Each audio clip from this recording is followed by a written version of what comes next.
नमस्कार, मैं नवनीत चतुर्वेदी आप सबका ओपन कोर्ट के कार्यक्रम में हार्दिक स्वागत करता हूं। आज की सबसे बड़ी और ताजा खबर यह है कि हिंदुत्व के फायर ब्रांड नेता योगी आदित्यनाथ उत्तर प्रदेश के सीएम की आज उन्होंने शपथ ले ली है। उत्तर प्रदेश का चुनाव भाजपा ने भारी बहुमत के साथ में जीता, 325 सीटों की बहुत ही कड़ी मेजोरिटी के साथ में। और इस चुनाव की सबसे बड़ी खासियत ये रही कि भाजपा ने ये चुनाव बिना किसी सीएम के चेहरे से चुनाव लड़ा। भाजपा ने चुनाव लड़ा पीएम मोदी के चेहरे पे। चुनाव का रिजल्ट डिक्लेयर होता है 11 मार्च को और आज है 19 मार्च, यानी कि चुनाव जीतने के 8 दिनों बाद तक बीजेपी ने मणिपुर में और गोवा में सरकार कांग्रेस के हाथ से छीन के उन्होंने सरकार बना ली। लेकिन यूपी का सीएम कौन होगा ये अभी तक तय नहीं था। यूपी के सीएम की रेस में बहुत सारे लोगों के नाम आ रहे थे, जिसमें से योगी आदित्यनाथ का नाम बार बार बीच में उछलता, बार बार कटता। कभी मनोज सिन्हा जी का नाम आता। कल सुबह की बात यदि हम देखें तो कल सुबह एकदम से सारे राजनीतिक गलियारों में मैसेज जा रहा था कि मनोज सिन्हा जी यूपी के सीएम बनेंगे। लेकिन एन मोमेंट पे योगी आदित्यनाथ जी को चार्टर प्लेन से गोरखपुर से दिल्ली बुलाया गया। ऐसा क्या कारण है कि एन मोमेंट पे योगी आदित्यनाथ जी को यूपी का सीएम बनाया गया? क्या इसके पीछे आरएसएस की एजेंडा था? क्या अमित शाह और नरेंद्र मोदी योगी आदित्यनाथ को यूपी का सीएम बनाना चाहते थे या नहीं चाहते थे? और ऐसी क्या वजह थी कि जिससे अभी तक यूपी के अंदर बीजेपी योगी आदित्यनाथ को अपना चेहरा प्रेजेंट नहीं कर रही थी? इन्हीं सब बातों के लिए चर्चा करने के लिए हमारे स्टूडियो में आज दो विशेष मेहमान मौजूद हैं। हमारे पहले मेहमान है डॉक्टर सुनील मग्गो। सुनील मग्गो जी चार्टर्ड अकाउंटेंट है, भाजपा की नेशनल सीएस सेल के नेशनल कन्वीनर भी रह चुके हैं। इसके अलावा विराट हिंदुस्तान संगम के ये दिल्ली प्रदेश के अध्यक्ष भी हैं। हमारे दूसरे मेहमान हमारे साथ में हैं अभिषेक श्रीवास्तव जी, बहुत ही वरिष्ठ पत्रकार हैं, अपनी लेखनी के लिए खास तौर पे जाने जाते हैं। बैलेंस मुद्दों को बैलेंस करके लेफ्ट विंग और राइट विंग की दोनों पत्रकारिता अभिषेक श्रीवास्तव जी बहुत बखूबी से साथ में करते हैं। मेरा पहला सवाल डॉक्टर सुनील मग्गो जी आपसे, योगी आदित्यनाथ जी अब यूपी के सीएम बन चुके हैं, वो अभी तक हिंदुत्व का फायर ब्रांड चेहरा है। सीएम बनने के बाद अब वो योगी सेकुलर बने रहेंगे या योगी वही हिंदुत्व वाले बने रहेंगे? क्या लगता है आपको? देखिए, योगी जी ने जब चीफ मिनिस्टरशिप की शपथ ली तो शायद मैं उन व्यक्तियों में से होऊंगा जो बहुत खुश हुए होंगे, क्योंकि ये भारत की जो धरती रही है ये ऋषियों और मुनियों की रही है। और मुझे इस चीज का बहुत गर्व है, खुशी भी है कि चाहे उत्तर प्रदेश हो तो उसमें भी एक सन्यासी और हमारे जो माननीय प्रधानमंत्री मोदी जी हैं उनको भी मैं एक सन्यासी के रूप में देखता हूं, क्योंकि इन्होंने बहुत पहले ही अपना परिवार छोड़ा और समाज की सेवा के लिए अग्रसर रहे। तो कभी भी उन्होंने ये एक मीडिया का द्वारा प्रचालित है कि भाई वो फायर ब्रांड है। फायर अच्छी बात है अगर आपने खुल के अपनी बात करता है तो, लेकिन इसमें सबका विकास और सबका सम्मान उसी को लेके चलेंगे, ये उन्होंने अपने साक्षात्कार में बिल्कुल कह दिया है। तो लोगों को इसी मुद्दे पे आपके क्या विचार रहेंगे?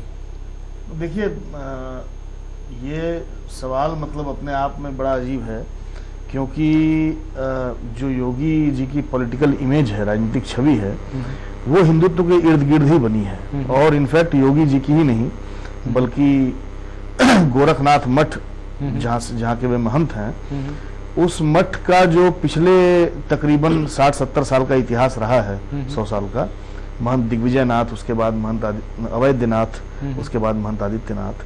तो दिग्विजय नाथ भी राजनीतिक व्यक्ति थे, हिंदू महासभा से सांसद थे, अवैधनाथ भी थे, और यहाँ तक आते आते तीसरी पीढ़ी में योगी आदित्यनाथ सीएम बन गए। ठीक है, तो ये एक मठ की जो राजनीतिक धारा है पिछले 70-80 साल से, वो हिंदुत्व के इर्द गिर्द ही घूमती रही है। तो इसलिए ये सवाल ही नहीं पैदा होता कि योगी जी सीएम बनने के बाद सेकुलर छवि अपनी बनाए। ठीक है, दरअसल उनको लाया ही इसलिए गया है क्योंकि जो बात कही जा रही थी कि हिंदू मतदाताओं ने इतने भारी संख्या में सीटें दी हैं भारतीय जनता पार्टी को, तो हिंदू मतदाताओं की स्वाभाविक पसंद और उत्तर प्रदेश के स्वाभाविक नेता जो हैं वो योगी आदित्यनाथ हैं। तो जाहिर सी बात है कि उनको यहाँ लाने से हिंदू मतदाता कंसोलिडेट रहेंगे, 2.5 साल तक बने रहेंगे और 2019 में वो काम आएगा। अभिषेक जी, आपको क्या लगता है योगी आदित्यनाथ को जो सीएम चुना गया है, तो क्या वो वास्तव में 325 जीते हुए एमएलए ने डिसाइड किया है, या आरएसएस ने डिसाइड किया है, या अमित शाह और मोदी ने डिसाइड किया है? तीनों में से किसने डिसाइड किया होगा उन्हें? इसमें लगने का कोई सवाल नहीं है। जाहिर सी बात है विधायक दल ने नहीं डिसाइड किया है, विधायक दल कहीं डिसाइड भी नहीं करता है आजकल। मुझे जितनी जानकारी है और सूचना है उसके मुताबिक मनोज सिन्हा का नाम चल रहा था और मोदी जी द्वारा अप्रूव्ड था मनोज सिन्हा का नाम, और आखिरी वक्त में उनका नाम कटा है। ठीक है, अब ये जातीय समीकरण को देखते हुए कटा है या क्या, क्योंकि 325 या 28 जो एमएलए हैं उनमें तकरीबन 90 के आसपास राजपूत एमएलए हैं। आप संख्या देखिए 85 जी, तो अब 85 अगर राजपूत एमएलए, ठाकुर एमएलए हैं, तो आप जातीय प्रतिनिधित्व भी देखिए। ठीक है, और उसके हिसाब से फिर ओबीसी की संख्या ले लीजिए और ब्राह्मण की, तो आप देखिए केशव मौर्य और दिनेश शर्मा को भी जगह दी गई है। मुझे लगता है ये पॉलिटिकल कंसिडरेशन जाति के आधार पर लिया गया। अच्छा मग्गो जी, क्या आपको ऐसा नहीं लगता कि जिस स्टेट में बीजेपी के और अलायंस पार्टीज के मिला के 325 एमएलए जीत रहे हो और वहां पे एक सीएम और 2 डिप्टी सीएम के लिए 325 में से एक आदमी भी नहीं मिलता, उनको एक अपना भाजपा का प्रदेश अध्यक्ष डिप्टी सीएम बनाना पड़ता है, एक महापौर को बनाना पड़ता है, एक सांसद को सीएम बनाना पड़ता है, तो फिर 325 एमएलए लेके भी क्या फायदा? नहीं, इसमें कोई बुराई नहीं देखता। इतना बड़ा प्रदेश है, अगर प्रदेश का विकास करना है तो कोई 2 डिप्टी सीएम बनाने में कोई बुराई नहीं मैं समझता इसमें। जी जी। अच्छा, आपको क्या लगता है अभिषेक जी, यदि योगी आदित्यनाथ का नाम या मनोज सिन्हा का नाम या किसी भी XYZ यदि नेता का नाम यदि चुनाव से पहले एज ए सीएम प्रोजेक्ट कर लेते तो क्या 325 सीटें आती? मुझे लगता है मुश्किल होता है। मैं मनोज सिन्हा के बारे में तो मैं नहीं कहूंगा, लेकिन फिर भी चूंकि सारा चुनाव जाति के गणित के हिसाब से होता है, तो देखिए योगी जी को अगर वो प्रोजेक्ट करते तो जो लिबरल हिंदू वोट है ना, मतलब जो भाजपा के साथ विकास के नाम पर जुड़ा हुआ था, वो वोट शायद कट जाता, वो शायद नहीं मिलता। और अगर वो मनोज सिन्हा या इस तरह के किसी लिबरल फेस को प्रोजेक्ट करते तो बहुत संभव है कि जाति के आधार पर कुछ डिविजन्स हो जाते। हाँ, तो मुझे लगता है कि ये बहुत बढ़िया चुनावी रणनीति थी कि कोई सीएम कैंडिडेट नहीं किया गया प्रोजेक्ट, और अब जाके वो थोपा जा रहा है। जो एक चुनाव में एक शिष्टाचार की बात होती है कि आज जब हमने सभी लोगों ने लाइव देखा योगी आदित्यनाथ जी का ओथ सेरेमनी, शपथ ग्रहण समारोह चल रहा था, उसके अंदर कांग्रेस के पूर्व मुख्यमंत्री नारायण दत्त तिवारी भी थे, मुलायम सिंह जी भी थे, अखिलेश यादव जी भी थे, एक शख्स शायद बहन मायावती जी नहीं थी। इस चीज़ को किस नज़रिए से आप देखना चाहेंगे? क्या उनके था? नहीं, जाहिर सी बात है होना चाहिए था, सब लोग आते हैं, लेकिन अब किस वजह से नहीं थी ये पता नहीं है ना। मतलब उन्हें निमंत्रण दिया गया था या नहीं दिया गया था? पता नहीं, मैं नहीं जानता इस बात को। देखिए, निमंत्रण तो जरूर दिया गया होगा, इसका कोई और कारण हो सकता है, ये नहीं हो सकता कि निमंत्रण ना दिया गया। बाकी ये अपनी व्यक्तिगत निर्णय है कि कोई उसमें आए या ना आए, जो भी वजह नहीं पता है तो उस पर क्या बात की जाए। जी जी, मतलब इसको यदि शिष्टाचार के लहजे से यदि देखा जाए, शिष्टाचारिक नजरिए से देखा जाए कि अखिलेश यादव वहाँ पे मौजूद थे, उन्होंने सबको हंसते खिलखिलाते चेहरे के साथ में सबको विश किया, सबके अभिवादन वो स्वीकार कर रहे थे, वहीं पे बहन मायावती जी नजर नहीं आ रही थी। तो आपको क्या लगता है, मायावती के हारने से मायावती हारी है या दलित मूवमेंट खत्म हुआ है? नहीं, दलित मूवमेंट तो खत्म नहीं हुआ है, दलित मूवमेंट खत्म होने का सवाल नहीं है। मायावती जी अपनी हार को स्वाभाविक तौर पे नहीं ले पा रही हैं, क्योंकि सबसे पहले उन्होंने ईवीएम की बात उठाई और उसके बाद अब वो कोर्ट जाने की बात कर रही हैं, शिकायत की उन्होंने लिखित। तो चूंकि उन्होंने अपनी हार स्वीकारी ही नहीं है और उनका मानना है कि रिगिंग हुई है ईवीएम्स में, तो जाहिर सी बात है कि वो शिष्टाचार उनके ऊपर उस तरह से लागू नहीं होता है। जी जी। लागू तो तब होगा जबकि अपनी हार स्वीकार करें और तब नाम है। हाँ। 2002 के अंदर पीएम मोदी की छवि बनी थी उग्र हिंदुत्ववाद की, कि साहब ये आदमी बहुत ज़्यादा कम्युनल है। धीरे धीरे उसके बाद में फिर उन्होंने अपनी छवि सेकुलर मोदी की बनानी शुरू कर दी थी, और 2014 में पीएम बनने के बाद में अब वो 100% सेकुलर मोदी हैं। इसी रास्ते के ऊपर योगी जी को आप कहाँ देखते हैं 2 साल बाद में, 3 साल बाद में? योगी जी की देखिए अभी भूमिका जो है लॉन्ग टर्म बताना बहुत मुश्किल है। मुझे लगता है कि अभी इमीडिएट जो योगी जी की भूमिका है वो 2019 तक की है, ठीक है। उसके बाद 2.5 साल उनको यूपी संभालना है। 2019 में अगर मोदी जी लौट के आते हैं, भाजपा लौट के आती है केंद्र में, और उसमें योगी जी का योगदान रहता है ठीक ठाक जैसा कि उम्मीद की जा रही है, तब बहुत संभव है कि आगे की राजनीति के लिए भाजपा की आगे की राजनीति के लिए, चूंकि मोदी जी भी 2024 में 75-75 के आसपास हो जाएंगे, तो एक उम्र होती है रिटायरमेंट की स्वाभाविक तौर पर, तो शायद ये संभव है कि योगी जी उनके एक स्वाभाविक उत्तराधिकारी के तौर पर प्रेजेंट किए जाएं। ये हो सकता है। मगो जी, आपको क्या लगता है 2024 में क्या योगी जी पीएम मोदी की जगह लेंगे? कि 2024 तो अभी बड़ी दूर की बात है। अभी आपने सेकुलर और हिंदू की बात की, तो मेरे को ये समझ नहीं आता कि हम हिंदू को और सेकुलर को अलग क्यों देखते हैं। क्या हिंदू सेकुलर नहीं हो सकता और सेकुलर हिंदू नहीं हो सकता? ये एक अलग विभाजन कर दिया गया, एक अलग जाति बना दी गई सेकुलर की। तो अब जैसे प्रधानमंत्री का आपने बोला कि मोदी जी का एक इस तरीके से किया गया विवेचन कि वो उग्र रूप से नेता हैं जो हिंदुत्व की बात करते हैं। तो हिंदुस्तान में रह के अगर हिंदुत्व की बात नहीं की जाएगी तो पाकिस्तान में की जाएगी क्या? जो व्यक्ति हिंदुत्व की बात करता है उसके ऊपर मीडिया उंगली उठाता है कि ये जो है उग्रवादी हैं या उग्र रूप से बात करते हैं, और जो थोड़ा सा डाइल्यूट करके बात करता है उसको छवि दी जाती है कि सेकुलर हैं। तो मैं सोचता हूं कि इन दोनों को अलग नहीं किया जा सकता। हिंदू भी सेकुलर होता है, और ये तो हमारा जो इतिहास रहा है कि जितनी सुरक्षा हमारे जो माइनॉरिटीज को है वो हिंदुस्तान में है, तो वो हिंदू की वजह से। और मैं समझता हूं कि जो हिंदुस्तान में रहता है वो हिंदू है। धर्म अलग अलग हो सकता है, किसी का मजहब इस्लाम हो सकता है, किसी का क्रिश्चियनिटी हो सकता है, लेकिन हिंदुस्तान में रहने वाला हर व्यक्ति हिंदू है। हम चुनाव से पहले की यदि राजनीति पर जाएं, अक्टूबर नवंबर के महीने के ऊपर हम जाते हैं, तब यूपी के एक प्रदेश उपाध्यक्ष हुआ करते थे दयाशंकर सिंह जी, पहले हुआ करते थे, अब वो वापस से आ गए हैं। उन्होंने कोई एक छोटी सी कोई हेट स्पीच दे दी बहन कुमारी मायावती के ऊपर, और बीजेपी ने उन्हें हाथों हाथ तुरंत निष्कासित कर दिया। उस वक्त जो एक बीजेपी बैकफुट पर थी, उन्हें डर लग रहा था कि कहीं दलित वोट छिटक के नहीं चली जाए, हमारी इमेज कहीं खराब नहीं हो जाए। तो इन 2-3 बहनों में अचानक से ऐसी क्या राजनीतिक घटनाक्रम ऐसे क्या हुए कि इन्हें एकदम से 325 वोट मिल गए, 325 सीटें इन्हें मिल गई? देखिए, वो उस घटना से बहुत कम समय के लिए शायद ऐसा लगा होगा कि बीजेपी बैकफुट पे गई है, लेकिन दरअसल कई प्रोसेस एक साथ चल रहे थे।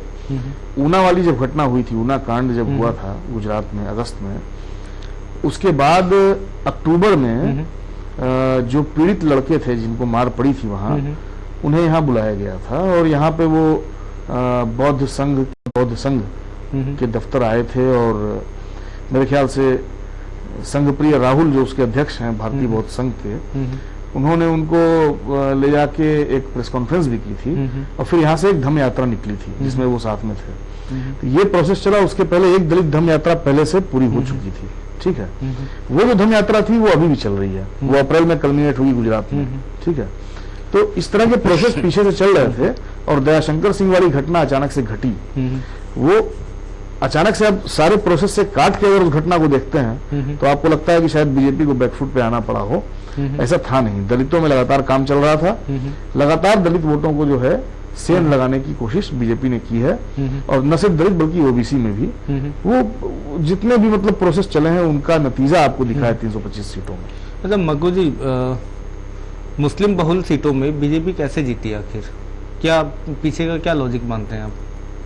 अब ये जो एक धारणा फैलाई गई, चाहे बसपा की तरफ से या समाजवादी पार्टी की तरफ से, कि उनका जो प्रो मुस्लिम है और ज्यादा से ज्यादा वोट जो है वो जो हमारे कैंडिडेट्स थे मुस्लिम जाति से उनको दिए गए। लेकिन कहीं ना कहीं हमारे जो मुसलमान भाई हैं उसमें भी ये एक धारणा बनी है कि मोदी जी जो हैं वो एक विकास पुरुष हैं, और हरेक के लिए सर्वोपरि जो है राष्ट्र है। तो राष्ट्रीय भावना एक जागृत हुई है इस इलेक्शन में, और उसी का ये जो निर्णायक है, जो 325 सीटें जो मिली हैं, और ये जो दुष्प्रचार किया गया कि अपीसमेंट का जो है कि जो मुसलमान भाई हैं उनको हम ये देंगे, तो कहीं हिंदुओं में भी उस चीज के प्रति जो है एक जागृति आई जी जी। तो ध्रुवीकरण तो हुआ है और मेरा ख्याल ये वक्त आ गया कि समझ लेना चाहिए कि अब ये जो अपीजमेंट वाली पॉलिसी है वो नहीं चलेगी। अब सर्वोपरि राष्ट्र है और मुस्लिम मतदाता भी ये चाहता है, क्योंकि मुस्लिम मतदाता का यूज तो हुआ है लेकिन उनका विकास नहीं हुआ। जी। तो शायद उनका विकास तभी होगा जब वो मेन परंपरा से जुड़ेंगे। अभिषेक जी, हमारे देश में शुरू से हम पिछले 20-30 सालों से 2-3 वर्ड सुनते हुए आए हैं, मुस्लिम वोट बैंक और दलित वोट बैंक। 2014 के जो मैंडेट था और जो अभी 2017 यूपी का जो मैंडेट है, ये दो मैंडेट हमें क्या बताते हैं कि मुस्लिम वोट बैंक और दलित वोट बैंक का जो कंसेप्ट था वो खत्म हो गया या वो आगे भी खड़ा होगा दोबारा? देखिए, वोट बैंक वाला तो पूरा जो टर्मिनोलॉजी है और पूरी पॉलिटिक्स तो कांग्रेस की दी हुई है, ठीक है। कांग्रेस का स्वाभाविक वोट बैंक मुस्लिम, दलित और पिछड़ा हुआ करते थे। वो वहां से जब मंडल की राजनीति चालू हुई तो उसके बाद वो बंटना चालू हो गया अलग अलग, है ना। तो वो वोट बैंक को अगर आप छोड़ दें, मतलब जिसको जहां जाना है वो तो जाएगा ही। मुझे लगता है कि 2014 से लेके जो नई राजनीति चालू हुई है उसमें कोई हिंदू वोट बैंक की बात नहीं करता है। हाँ, मुझे लगता है हिंदू वोट बैंक की बात की जानी चाहिए, क्योंकि खतरा जो भी है, हाँ, जैसा मग्गू जी कह रहे हैं सर कि मुस्लिम भी समझने लगे हैं कि मोदी जी विकास के प्रतीक हैं और इस तरह की बातें। खतरा मुझे लगता है मुस्लिमों को नहीं है उस तरीके से इस देश में, खतरा गैर मुस्लिमों को ज्यादा है। इस बात को आप जैसा समझिए, मैं 2 मिनट टाइम लूंगा। दरअसल क्या है कि इस देश का जो सेकुलरिज्म है, जो भी गंगा जमुनी तहजीब जिसको कहते हैं, वो उन हिंदुओं पर टिका हुआ है जो हिंदू सेकुलर है, जी जी। जो हिंदू कट्टर नहीं है। मतलब हिंदुओं में भी कट्टर की जमात बहुत कम है, मुसलमानों में भी कट्टर की जमात बहुत कम है, ठीक है। तो जो बीच की जगह है ना, सेकुलर जगह, वो उन लिबरल उदार किस्म के हिंदुओं और मुसलमानों से मिलकर बनी हुई है, ठीक है, जिसमें बहुसंख्यक हिंदू है, ठीक है। तो हम कहते हैं कि अगर 50% या 60% हिंदू इस देश में उदारपंथी हैं, लिबरल हैं, तो खतरा किसको है? योगी जी के सीएम बनने से या मोदी जी के पीएम बनने से? मतलब कट्टर हिंदुत्व के किसी आइकॉन को आप संवैधानिक पद पे बैठा रहे हो, तो उससे खतरा किसको है? खतरा है उसको उदार हिंदू आबादी को, ठीक है। उदार हिंदू आबादी कट्टर न बने, बात इस पर होनी चाहिए, ठीक है। इसीलिए आप देख रहे हैं कि आप देखिए चुनाव, सीएम है राजपूत, बगल में उसके एक ब्राह्मण है, उसके बगल में एक ओबीसी है, ठीक। आपने तकरीबन पूरे हिंदू वोट बैंक को तीनों के गणित से साधने की कोशिश की है, ठीक है।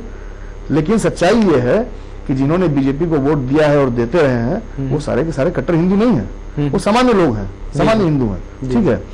सामान्य हिंदू जो है, अगर वो कट्टर हिंदुत्व नेतृत्व से बिदक गया तब क्या होगा, समझ रहे हैं? तो बीजेपी का जो पूरा प्रोसेस 2014 से चला है, वो हिंदू वोट बैंक का प्रोसेस है। मुझे लगता है मुस्लिम वोट बैंक का जमाना गया, दलित वोट बैंक का जमाना गया। नई बात करनी है तो हिंदू वोट बैंक पे बात कीजिए कि बीजेपी कैसे इसको बचाएगी और बाकी लोग कैसे उसको तोड़ेंगे। अच्छा, ठीक है। पूरे जो चुनाव के अंदर जो जनादेश जो आया था, वो आया था 2:3, यानी कि 3 स्टेट में कांग्रेस को मेजोरिटी थी और 2 स्टेट में यूपी को मेजोरिटी थी। 2 स्टेट में कांग्रेस की लापरवाही की वजह से बीजेपी ने गोवा और मणिपुर कैच कर लिया। तो इसको आप किस नज़र से देखते हैं? ये कांग्रेस की लापरवाही थी या बीजेपी की फास्ट एक्शन था ये?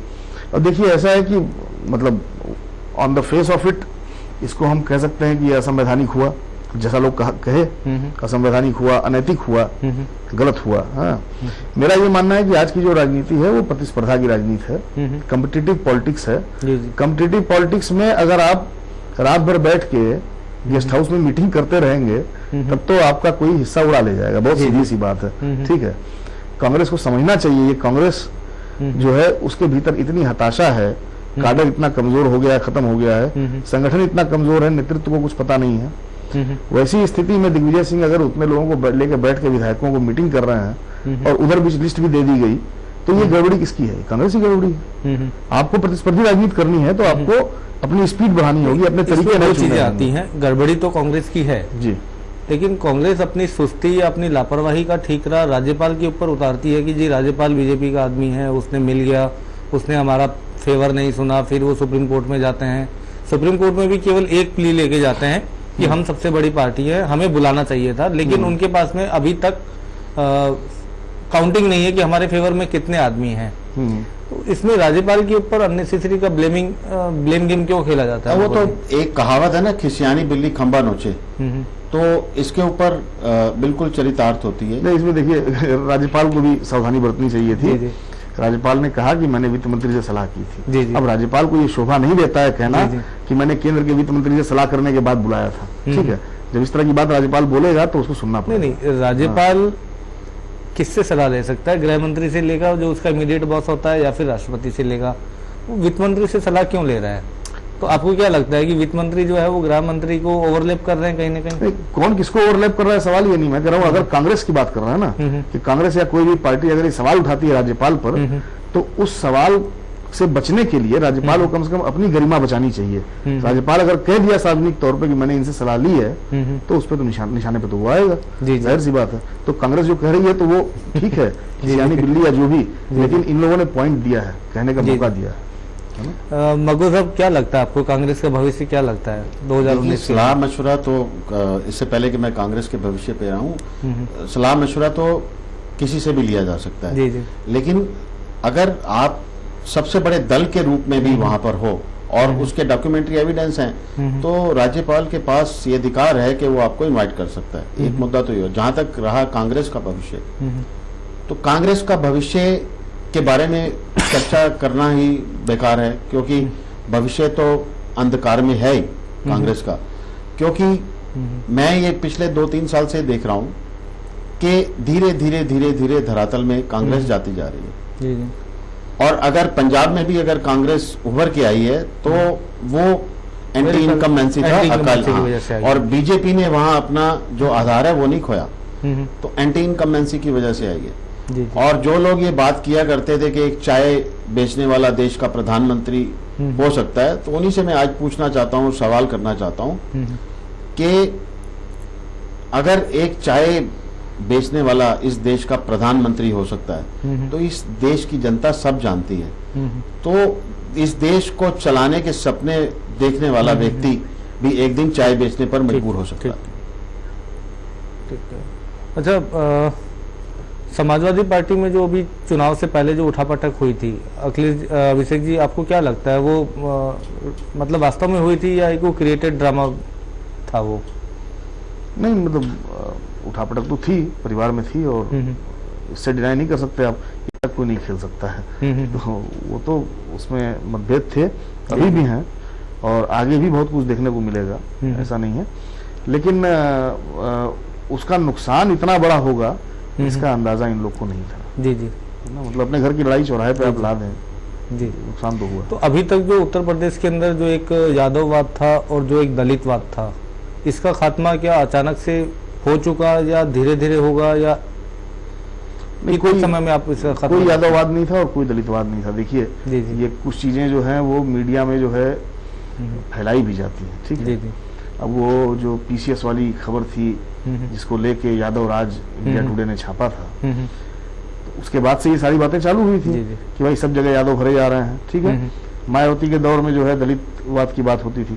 सवाल इसका नहीं भाई, जो सामाजिक न्याय पे टिकी हुई जो पार्टी है, जैसे लालू यादव की पार्टी थी, या ये लोग भी सामाजिक न्याय के लोग हैं, ये एक तबके को साथ लेके चलते हैं। तो जाहिर सी बात है, जब आप एक तबके की राजनीति कर रहे हैं, तो उसी तबके के बारे में जो है चीजें प्रचारित की जाएंगी, है ना। ऐसा नहीं था। यादववाद या दलितवाद को आप छोड़ दीजिए, मेरा कहना है कि ओबीसी पॉलिटिक्स रहेगी, क्योंकि वो नहीं रहेगी तो उसी के आधार पे इतना बड़ा चंक 20% 30% जो आया है बीजेपी के पास, वो चला जाएगा। दलित पॉलिटिक्स रहेगी, दलित आएंगे। तो अभी देश की राजनीति में जो एक बहुत बड़ा उफान आया है योगी आदित्यनाथ के नाम से, उससे पूरे देश में अलग अलग एरिया से खबरें आ रही है। कहीं पे कुछ लोग छुटपुट उनका विरोध भी कर रहे हैं, कुछ उनके पुराने भाषण के लिंक आ रहे हैं, कुछ पुराने यूट्यूब के लिंक्स आ रहे हैं कि इन्होंने उस टाइम ये कहा था, उन्होंने उस टाइम ये कहा था। तो माइनॉरिटीज में, मुस्लिम में कितना भय है उनका? देखिए, अभी मैं इसमें एक बात ऐड करना चाहता हूं कि जहां तक जातिवाद की आपने बात की, दलित और यादव, मैं इसमें एक ये बात कहना चाहता हूं कि मैं ये समझता हूं कि दो ही जातियां होती हैं, एक गरीबी और एक अमीरी। क्योंकि अमीर अगर कहीं किसी भी जाति से होगा तो इकट्ठे हैं, और गरीब किसी भी जाति से हैं तो वो भी इकट्ठे हैं। तो इसलिए जातिवाद के दिन तो लद गए। और दूसरी बात जो आपने की कि आगे क्या होगा, तो विरोध भी अगर सकारात्मक हो तो अच्छा होता है, उससे भी कई चीजें अच्छी उभर के आती हैं। और 2014 के जब इलेक्शन थे तो एक अंक ज्योतिषी होने के नाते मैंने उस वक्त भविष्यवाणी की थी कि अगर ये सत्य है कि ईश्वर है तो ये भी सत्य है कि प्रधानमंत्री मोदी ही होंगे। जी जी। और अपने नाम के अनुसार, क्योंकि उनके नाम का अगर विश्लेषण किया जाए मोदी, MODI, तो उनके प्रधानमंत्री के काल में मॉडर्न इंडिया बनेगा, MOD मॉडर्न और इंडिया। और इसी तरीके से योगी आदित्यनाथ जी के आने से मेरे को आशा ही नहीं बल्कि विश्वास है कि जो उत्तर प्रदेश है वो सर्वोत्तम प्रदेश के रूप में उभरेगा आगे। चलिए, समय की काफ़ी बंदिश है और आज का जो हमारा कार्यक्रम था बेस था योगी आदित्यनाथ के ऊपर कि योगी आदित्यनाथ साहब के आने के बाद यूपी की राजनीति किस करवट बदलेगी, हिंदुत्व की जो राजनीति है उसका आगे का बेस क्या होगा, क्या माइनॉरिटी में योगी आदित्यनाथ के नाम का डर बैठेगा, क्या यूपी में कानून का राज मेंटेन रह पाएगा। इन सब बातों की चर्चा आज हमने हमारे स्टूडियो में बैठे हुए हमारे खास मेहमानों अभिषेक श्रीवास्तव जी और डॉक्टर सुनील मग्गो के साथ में की। इसी के साथ आप सबका धन्यवाद, आभार। अगले शनिवार इसी समय 5 बजे इसी चैनल पे फिर मिलेंगे। तब तक के लिए धन्यवाद, नमस्कार।